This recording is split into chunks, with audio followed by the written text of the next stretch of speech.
네, 오늘 말씀을 우리 같이 찾도록 하겠습니다. 오늘 말씀은 마가복음 5장 1절에서 15절 말씀입니다. 마가복음 5장 1절에서 15절 말씀입니다. 제가 읽어드리도록 하겠습니다.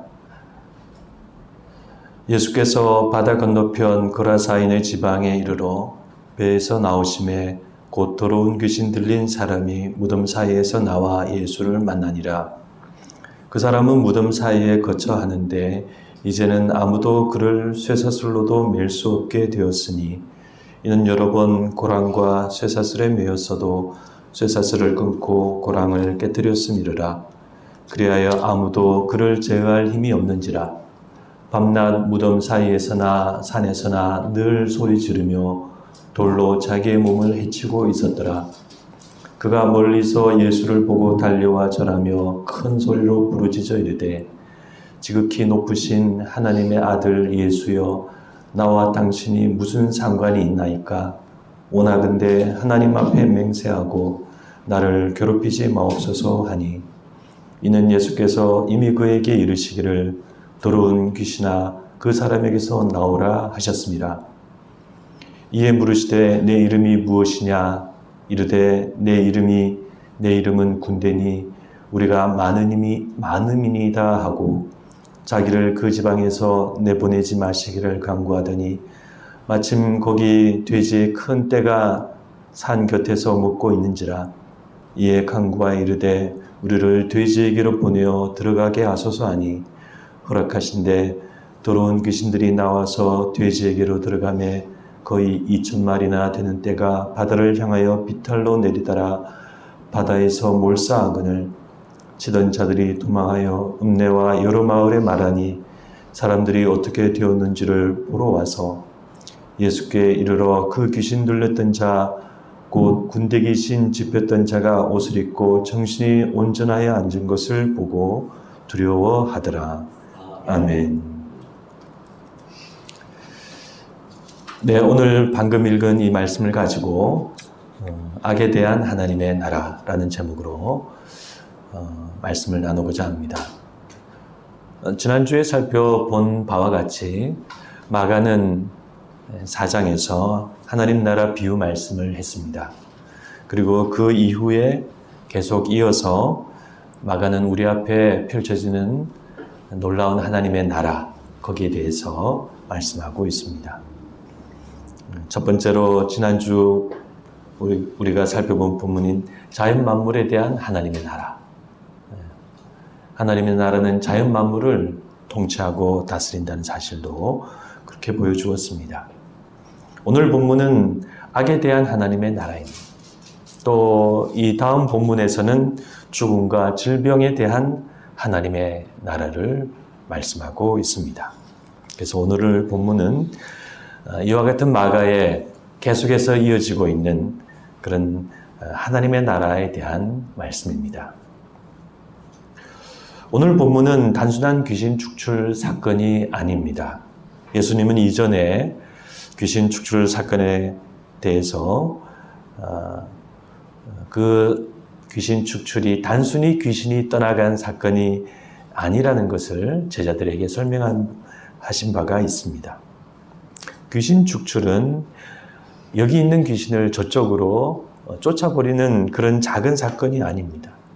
예수님의 귀신 축출은 잘 조직된 사탄의 나라를 흔들고 균열을 일으키는 큰 사건입니다.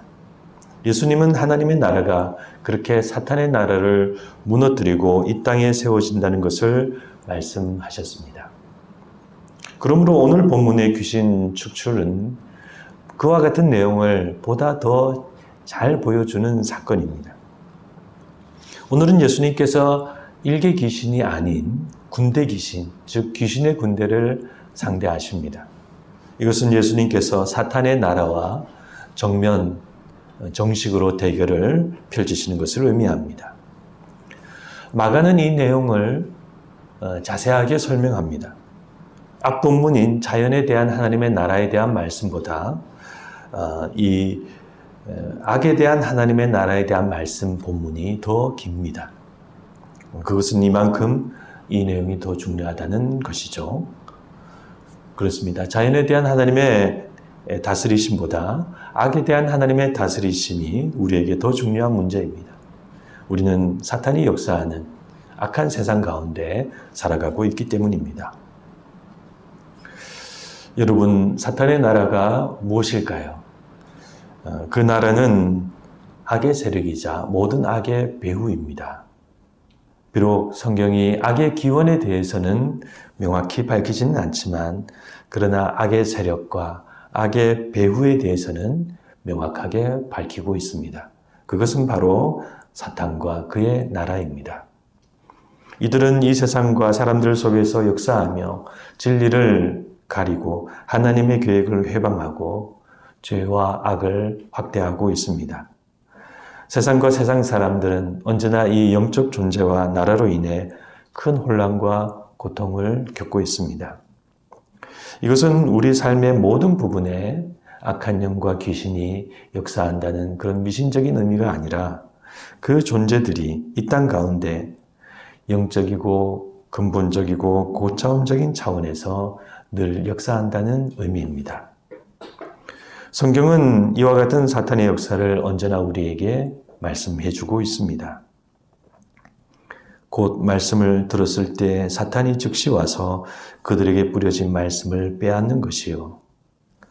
시몬아 시몬아 보라 사탄이 너희를 밀가 부르듯 하려고 요구하였으나 베드로가 이르되 아나니아여 어찌하여 사탄이 내 마음에 가득하여 내가 성령을 속이고 땅값 얼마를 감추었느냐. 서로 분방하지 말라. 이는 너희가 절제 못함으로 말미암아 사탄이 너희를 시험하지 못하게 하려 함이라. 그때 너희는 그 가운데서 행하여 이 세상 풍조를 따르고 공중의 권세 잡은 자를 따랐으니 곧 지금 불순종의 아들들 가운데에서 역사하는 영이라.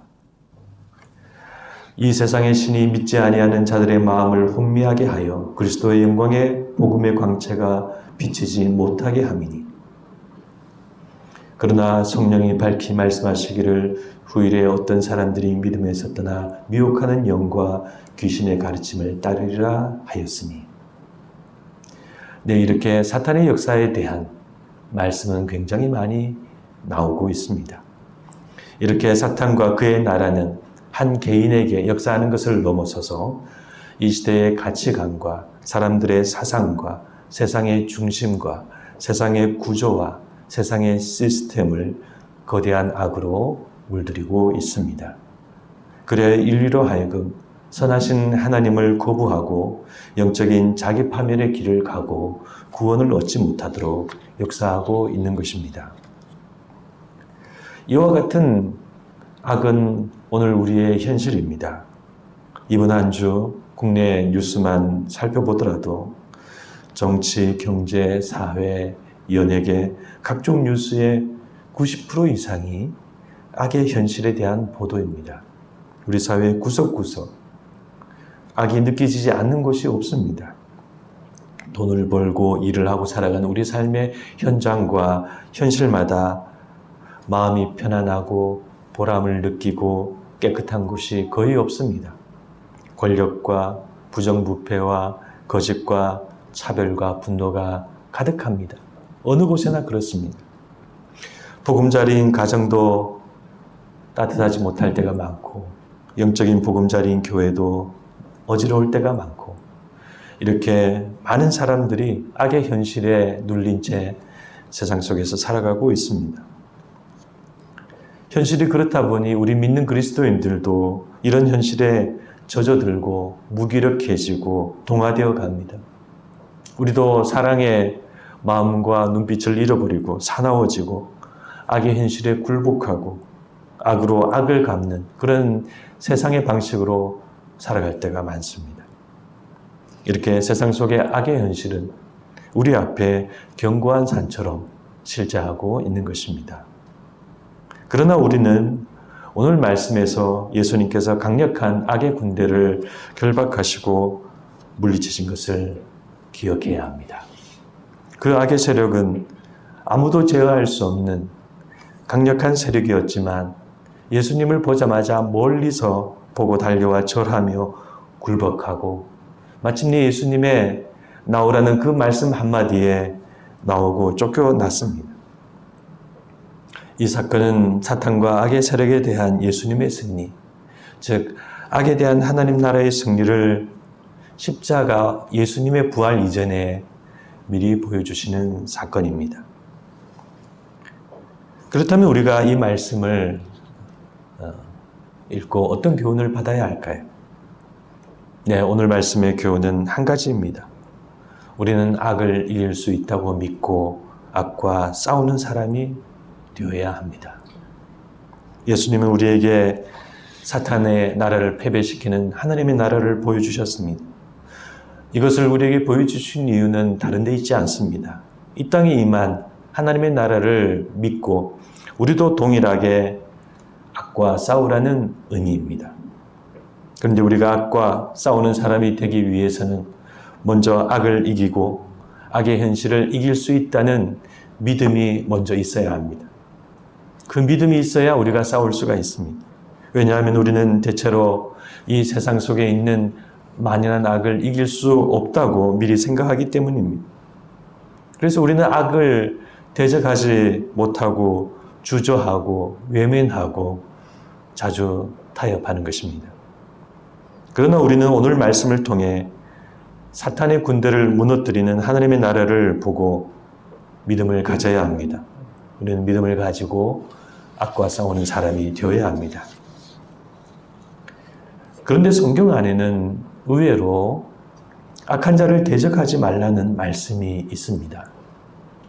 악과 싸우려면 악한 자를 대적하고 악을 대적해야 하는데 도대체 그 말씀은 무엇일까요? 네, 마태복음의 산상수훈에 악한 자를 대적하지 말라는 예수님의 말씀이 있습니다. 나는 너희에게 이르노니 악한 자를 대적하지 말라. 누구든지 내 오른편 뺨을 치거든 왼편도 돌려대며. 그러나 이렇게 번역되어 있는 이 말씀은 헬라어 문법상 조금 다르게 번역할 수 있습니다. 많은 학자들은 다음과 같은 번역이 더 올바르다고 생각합니다. 나는 너희에게 이르노니 악으로 대적하지 말라. 네, 이 번역이 올바른 해석입니다. 그러므로 이 말씀은 악을 대적하되 악한 방법으로 대적하지 말라는 말씀이지 악이나 악한 자나 원수까지 사랑해서 아무런 대적을 하지 말라는 말씀이 아닙니다. 이 사실은 우리가 다른 많은 성경 말씀을 살펴보면 쉽게 알 수 있는 사실입니다. 마귀의 관계를 능히 대적하기 위하여 하나님의 전신갑주를 입으라. 그런즉 너희는 하나님께 복종할지어다 마귀를 대적하라. 그리하면 너희를 피하리라. 근신하라 깨어라. 너희 대적 마귀가 우는 사자같이 두루 다니며 삼킬 자를 찾나니 너희는 믿음을 굳건하게 하여 그를 대적하라. 그렇습니다.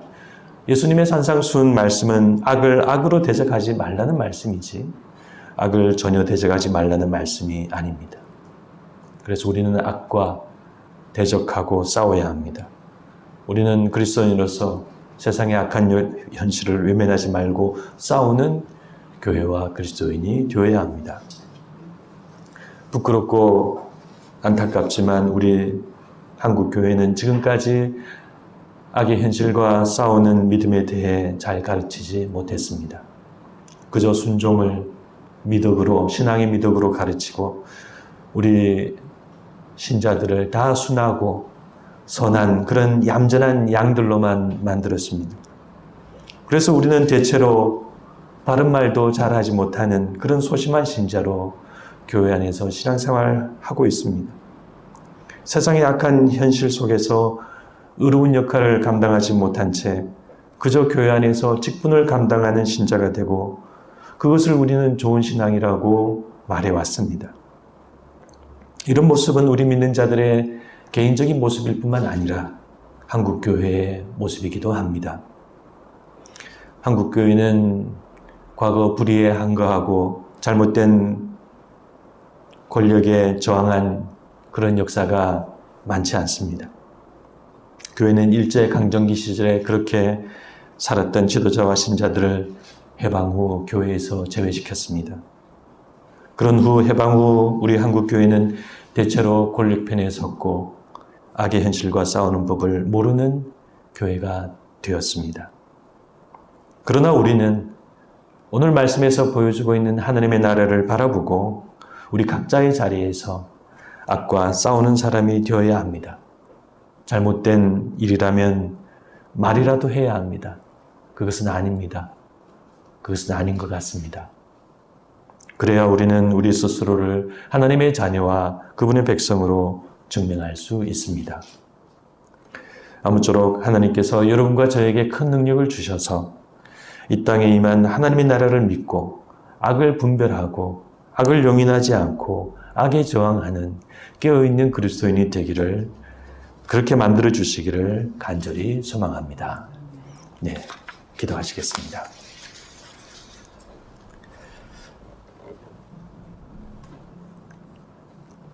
하나님 아버지, 오늘 저희들은 이 마가복음 말씀에서 사탄의 나라를 무너뜨리는 예수님의 모습을 보았습니다. 우리가 이것을 단순한 예수님께서 귀신을 추출하셨구나, 그런 하나의 사건으로 보는 경우가 많지만, 그러나 사실 이 말씀의 의미는 그런 것이 아니라 악에 대한 하나님 나라의 승리를 말씀하시는 그런 의미라는 것을 오늘 저희들이 배웠습니다. 예수님께서는 저희들에게 그것을 보여주시고 우리 믿는 자들이 악과 싸우며 악의 현실을 극복하며 하나님 나라의 다스리심을 믿고 살아가기를 원하십니다. 하나님, 저희들 그렇게 믿고 살아가는 저희들이 될 수 있도록 인도하여 주시옵소서. 악과 싸우고 분별하고 용인하지 않고 우리 각자의 자리에서 우리의 힘과 능력이 허락하는 한 잘못된 것을 반대하고 저항하고 거부하며 살아가는 이 시대의 의로운 사람으로 살아가게 하여 주시고 악을 이기고 악과 싸우는 사람으로 살아갈 수 있도록 인도하여 주시옵소서. 그런 교회가 되게 하여 주시고 그런 한 사람의 깨어있는 그리스도인이 될 수 있도록 저희들에게 큰 힘과 능력과 지혜를 허락하여 주시옵소서. 감사드리오며 예수님의 이름으로 기도드리옵나이다. 아멘.